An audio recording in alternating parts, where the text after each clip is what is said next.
Trillanes magsasampa ng plunder versus BP Duterte ngayong Miyerkules. Inampa na po.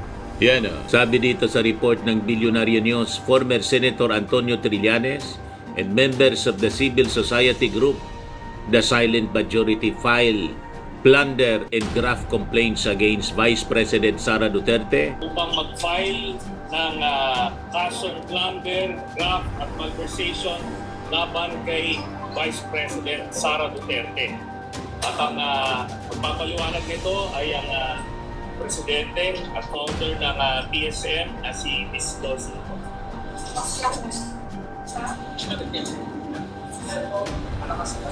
Magandang umaga. Kami po ng The Silent Majority, Silent Rumor Organization ay kaisa nagbabagang mga balita at pagtalakay sa mga isyu ng lipunan. Pulsa, opinyon, banat at paglalantad sa katotohanan. Pulsa, what you see is what you get. You decide.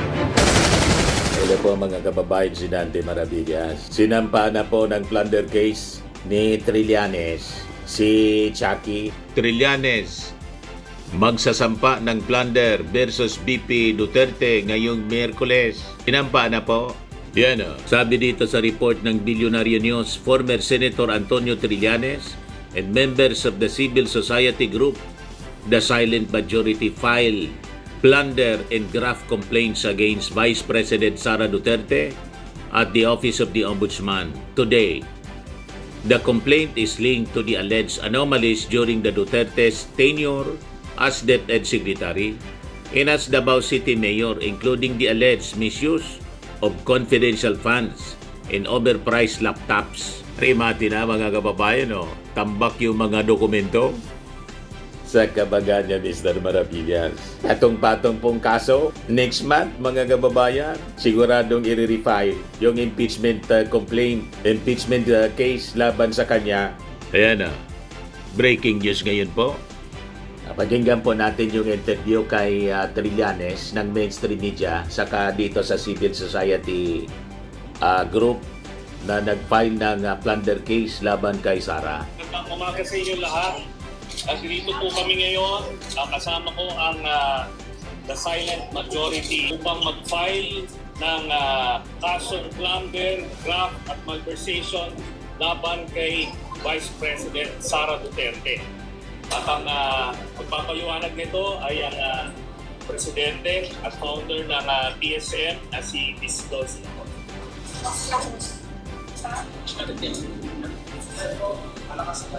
Magandang umaga. Kami po ng The Silent Majority, Silent Rumor Organization ay kaisa sa former Senator Trillanes sa pagsampa ng reklamo laban kay Vice President Sara Duterte sa Ombudsman. Bilang civil society organization na ang hangarin ay ang pag-unlad ng Pilipinas sa pamamaraan ng maayos, tapat, makatarungan, makatao at patas na pamamahala. Tungkulin namin na panagutin ang mga opisyal na nagkakasala sa bayan. Si Sara Duterte ay marami ng paglabag sa batas, sa konstitusyon at sa tiwala ng mamamayang Pilipino na matagal nang pinalagpas at hindi na dapat palagpasin pa. Ang mga reklamo namin ay ang mga sumusunod. 1. Plunder and malversation of 650 million pesos in confidential funds of the OVP and DepEd. This includes the charges already included in Ramil Madriaga's affidavit. Number 2, plunder and malversation of 2.7 billion of Davao City's confidential funds when she was mayor. Number 3, graft and malversation of 8 billion pesos worth of overpriced laptops when she was DepEd Secretary. Number 4, graft and gross incompetence due to the more than $12 billion pesos of COA disallowances in DepEd when she was DepEd Secretary.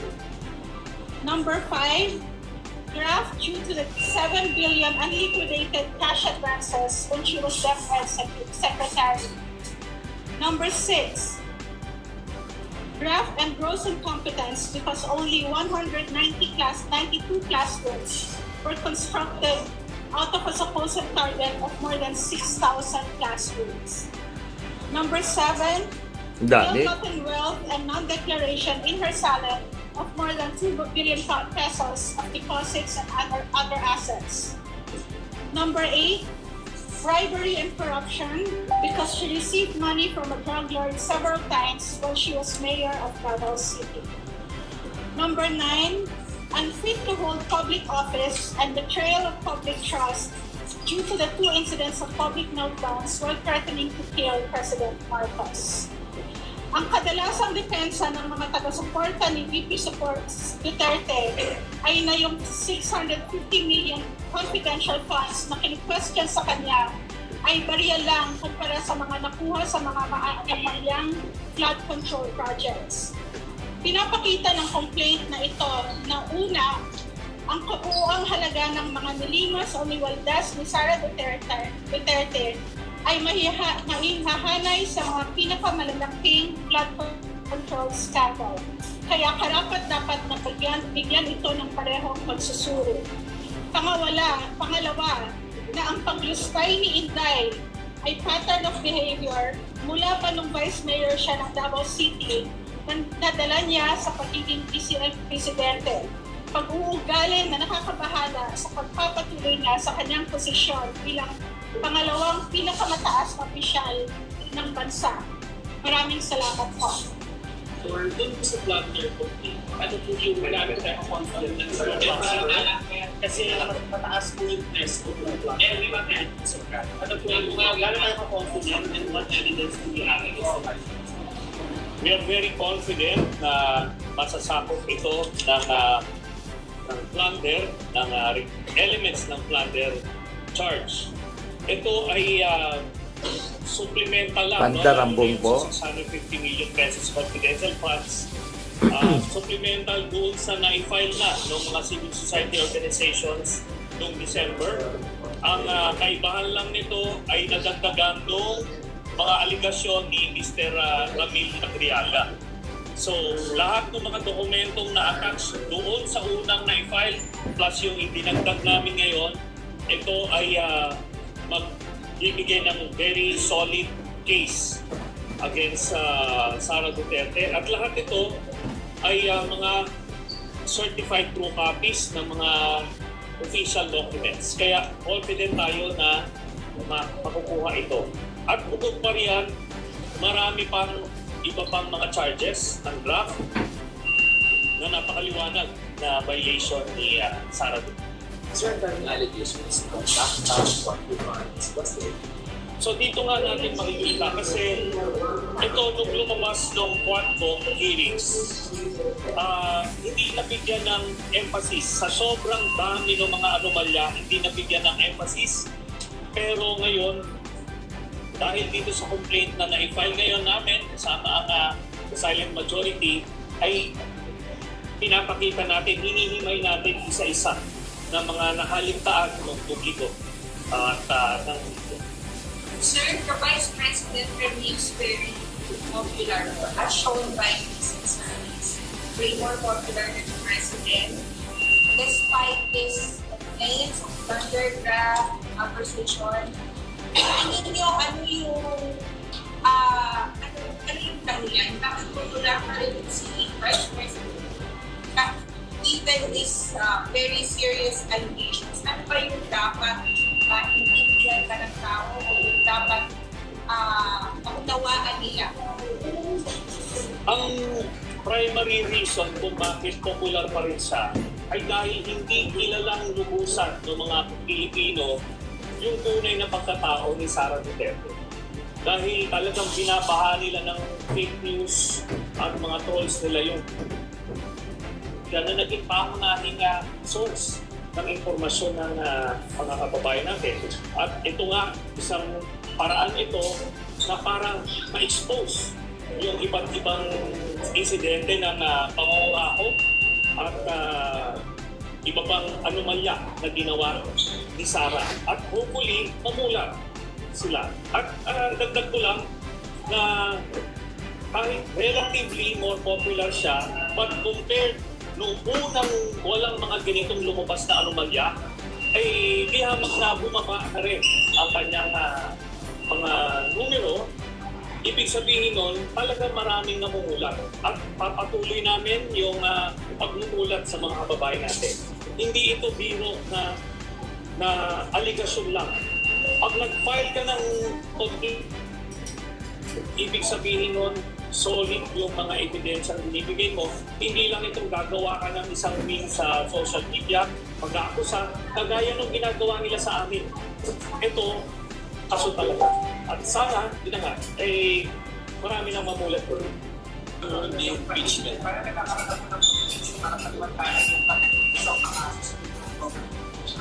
Kailangan ng mapanagot yung umatong siya kakagulat yung Vice President sa mga alleged anomalies sa mga Department of Unang-una, hindi tayo naniniwala na meron ng fatigue yung taong bayan sa mga kasong pinafile. In fact, mas gusto nila na meron mga nagpa-file ng kaso para na i-expose yung mga tiwali na opisyal. At para lang ma-highlight natin ito kung gaano kabigat yung kaso na ipinail natin ngayon, ikukumpara natin yan dun sa ipinail na kaso at nakapagpakulong kay former Senator Bobby Villa. 90 million pesos na flood control project ang basihan nun. Pero bago lang yun na i-file. Pero ito, last year pa ito lumatututukan. Bilyon-bilyon ito. Bilyon-bilyon na pagnanakaw. At kung nga dito sa pamamagitan nito, kaya nananawagan din tayo kay Ombudsman Boying Diluya na bigyan ng atensyon. Itong mga kasong ipinail na ito, mas malaki dihama na pagnanakaw itong ginawa. At isang paraan nito na mabuksan na rin yung mga bank accounts kasi merong memorandum of agreement ang with the AMLAC na kung saan lahat ng flag transactions ni Sara Duterte, Manscarpio at iba pang mga akusado ay pwedeng makuha sa AMLAC. Dito makikita yung nakita na natin noon. In fact, may kopya na yung ombudsman on na bilyong-bilyong piso ang laman ng pera ng accounts ni Sara Duterte. At yung iba pa rito, yung daang-daang milyon dito, galing sa drug lord. Kaya yun, kailangan mabahala yung mga kababayan natin. Hindi lang ito sabi-sabi. Hindi ito paninira. Kasi kung paninira, hanggang dyan lang yan sa Facebook. Ito, dinala namin sa Ombudsman. Sir, ang sasabihin na naman nila nito, bakit hindi impeachment ang pagkakaiba? Yung impeachment, sa aking pagkakalam, ay bukod dito sa pagpa-file na ito. Magpa-file yung iba't ibang civil society organizations ng impeachment case laban din kay Sara sa February 6 pag natapos na yung 1 year ban. Ang isasagot na naman nila dito, Senador, ay maagang pamumulitika dahil siya pa rin ang number 1 dun sa mga survey to be the front runner pagdating ng 2028. Ganyan na rin po yung sinabi nila nung iniimbestigahan namin si Vice President Binay. No? Pinapakilala ko lang sila sa taong bayan na mga tiwali ito. Na hindi pwede kasing bubuto na naman tayo ng mga tiwali. Diba? Pag inakusahan na natin na magnanakaw, ito may ebidensya ito, tapos binoto mo pa rin magnanakaw, tapos pag ninakawan ka, dahil binoto mo, huwag ka magreklamo kasi alam mo na magnanakaw sinabihan ka na binoto mo pa rin, tapos pag nakawa ka, lululokin mo na lang yun. And dito na ngayon, nasa kamay na ng Ombudsman para mapatunayan na totoo yung aming mga aligasyon. Sir Lance, yung sa Madriaga Aguilardo, yung criticism mo na imanap na yung mga allegations, meron po ba kayong mga i-attach na evidence, documentary evidence to support Madriaga's claim sa atin natin? Yung portion ng Madriaga allegation, doon sa pagbigay ng pera ni Colonel Nolasco sa kanya at binigay kung saan. Yung documentary evidence doon, kasama na yun doon sa naunang na-file na plunder case noong December. Kasi yun yung mga Mary Grace Piatos at kung anong mga anomalous spurious documents na ginamit para i-clear yung confidential funds na yun. Yung confidential funds ni Sara na kasama sa aligasyon namin dito, 2.7 billion pesos yon nung siya ay mayor. So nagsimula yung nakawan nung mayor pa lang siya. Kaya makikita nyo yun, pag i-match nyo yun dun sa bank accounts niya, talagang sakto. At meron pang dagdag kasi nga tumatanggap sila sa isang drug lord. Sir, for Yung sa amin. sir, bakit napapatagot? Bakit kailangan niyo pabutin yung bank accounts? Napakahalaga na mapanagot itong si Sara Duterte kasi bukod sa mas nauna na itong mga aligasyon na to, last year pa to sa Quadco, hindi pa umuusad. Itong kay Senator Bong Revilla, linggo lang ang binilang, 90 million ang halaga. So, dito, out of fairness and more importantly, yung accountability. No? Kasi siya yung Vice President. Siya yung Vice President na ating bansa. Kailangan malaman ng mga kababayan natin na ano siya, isang kurakot na public official. Okay, sa bank accounts, dito kasi, pagka binuksan yung bank account or galing man lang dun sa mga flagged transactions ng AMLAC, ito na hindi na nila maitatanggi. Kasi hanggang ngayon, nagpapanggap sila na simpleng mga tao sila, simpleng pamilya. Pero dito, pag nakita nila yung bilyon-bilyon na pera nila Sara Duterte at Mans Carpio, siguro naman bubuksan na ng mga kababayan natin yung kanilang mata at tanggapin at tunukin ng mga tiwalina itong mga tao. Sir, yung basis lang po itong 2.7 na confidential funds, business of confidential funds, which was Vice Mayor in favor. Ano po yung naging asal po nito bakit nakurangan po? Allegedly nakurangan po for because that, kasi I understand yung House inquiry only covered confidential funds niya as VP and Deputy Secretary. Meron ng earlier notice of disallowances dahil ghost employees ang ginagamit nila pang clear nitong confidential funds. Meron mga COA reports. Accordingly, ni-report na ito sa media. Open source na ito.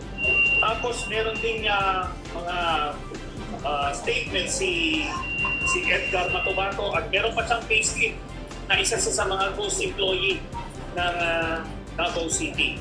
So, kahit mag-random check tayo, 11,000 employees ang ginagamit nila pero mga non-existent, parang mga Mary Grace Piatos din. Parehas ang modus. Modus ng Mary Grace Piatos.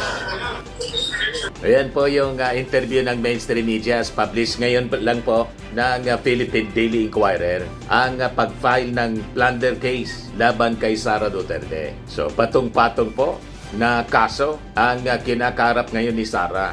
Sabi ni Trillanes, they're hoping na sa pamamagitan nitong kaso, mapag-uusapan at mapanagot mga kababayan si Sara Duterte. At saka, maging aware yung mga tao na si Sara po ay isang kurakot. Kaya niya popular na popular, sabi ni Trillanes, kasi hindi pa napapanagot. So, importante niya na mapanagot. At saka yung mga tao, ma-educate sila tungkol sa pagkatao ni Sara na tatakbo sa pagkapangulo. Yan niya, Mr. Maravillas, ang tingin mo rito. Tulad po, sigurado ang aabutin nito ni Sara. Di ba, panahon ni dating VP Binay, very popular si Binay, mga kababayan, si Jojo Binay. Nang kasuhan, nadurog po, talo. Ganon din malamang ang direksyon na tatahakin mga kababayan ni Sara Duterte. But anyway, abangan na lang natin ang magiging reaction ng kampo ng mga Duterte, lalo na po ni Sara, sa plunder case na pinail ngayon sa Ombudsman ni Trillanes at saka po ng Civil Society Group. Ako po si Dante Maravillas. Bye-bye po. God bless. Firmax Framing and Lifting Cream, pinapahid po sa mga pulses in affected area. Mainam po sa paninigas ng mga kaso-kasuan. Ito naman po, Automax Radiant Serum. Sa mukha naman yung application, anti-aging po siya. You will look 10 years younger than your age. Sa mga cancer patients naman po, baka lang gusto ninyo itong itry. Neng siya red mixed fruit drink. Hindi mo po siya gamot, food supplement siya. Kaya lang, gawa siya mga kababayan sa goji berry. Yung goji berry may anti-cancer properties. O ngayon, yung mga inquiries ninyo, dumiritso na lang kayo sa aming messenger sa Facebook para masagot namin agad. Ayos pa? Ayos na ayos niya, Mr. Maravilla. Sa mga nagana po ng malinis and spacious fitness gym, pumunta lang po kayo sa aming Colossal Fitness Gym. May Grab car rental din po kami. But anyway, ito po pala yung aming bagong product na binibenta online. I am worldwide amazing pure organic barley powdered drink mix from Australia. Negosyo to ng aking anak na architect entrepreneur Riz Maravillas. Ayan po. Kontakin na lang po ninyo siya, Riz Maravillas on Facebook. Ang mga health benefits niya, boost immunity, improves digestion, enhance energy levels, packed with antioxidants, prevent cancer. Ito naman po yung bago naming product na binibenta online. Eye Glow Serum, whitening po siya. Tingnan ninyo yung epekto sa aking anak na architect before and now. Yung mga inquiries po ninyo, dumiretso na lang kayo sa kanyang Facebook account, Riz Maravillas.